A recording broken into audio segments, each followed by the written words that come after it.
क्या गरीब, मजदूर और मिडिल क्लास का बच्चा ऐसे ही गुणवत्तापूर्ण शिक्षा से वंचित होता रहेगा?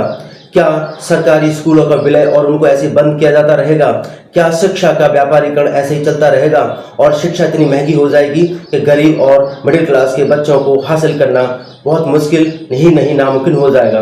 तो मैं सर्वप्रथम नवनियुक्त शिक्षा मंत्री श्री प्रहलाद जोशी का धन्यवाद करता हूं, उनका स्वागत करता हूं, उनको बधाई देता हूं। वे भारतीय जनता पार्टी के पुराने कार्यकर्ता हैं और आरएसएस के कार्यकर्ता हैं और उच्च शिक्षित हैं, कई मंत्रालयों को एक साथ संभाल रहे हैं।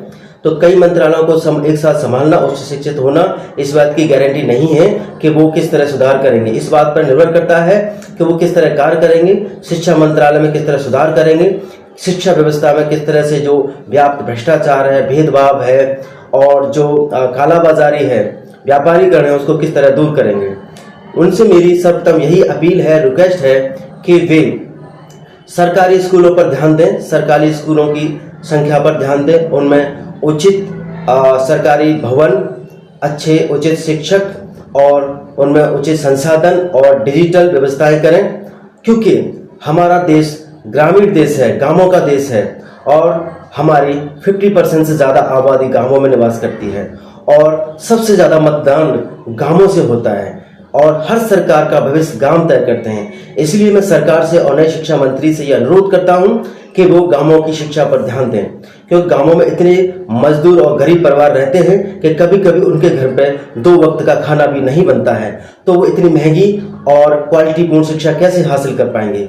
तो मेरा उनसे यही अनुरोध है कि सरकारी स्कूलों की व्यवस्था सुधारी जाए, उनमें अच्छे शिक्षक दिए जाएं और उचित भवन और अच्छे भवन बनाए जाएं और उनमें उचित संसाधन दिए जाएं, डिजिटलीकरण किया जाए, अच्छे कंप्यूटर दिए जाएं, अच्छी व्यवस्थाएं दी जाएं और उनकी जनसंख्या में वृद्धि की जाए, अच्छे से अच्छे सरकारी स्कूल बनाए जाएं, जिससे गांव का हर बच्चा, हर गरीब, हर मजदूर का बच्चा शिक्षित हो सके और देश की आर्थिक और सामाजिक विकास में अपनी भागीदारी सुनिश्चित कर सके।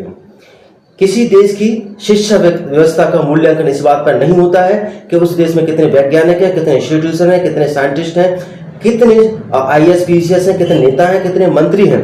इस बात पर निर्भर करता है कि उस देश के निचले पायदान पर खड़े एक सामान्य व्यक्ति, एक आम व्यक्ति, एक मजदूर व्यक्ति का बच्चा भी शिक्षित है और उसको उचित और गुणवत्तापूर्ण शिक्षा मिल रही है, क्योंकि शिक्षा कोई डिग्री प्राप्त करना नहीं है।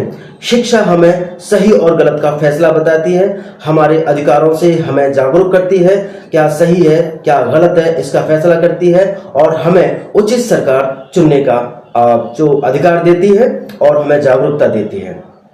साथियों, किसी देश पर शासन करना बहुत आसान है, सबसे मुश्किल है तो लोगों के दिलों पर शासन करना, जनता के दिलों पर शासन करना।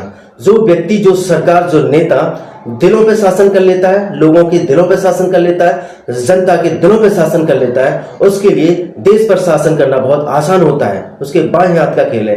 तो इसलिए देश पर शासन करने की बाद में सोचे, पहले जनता और लोगों के दिलों पर शासन करने की सोचे।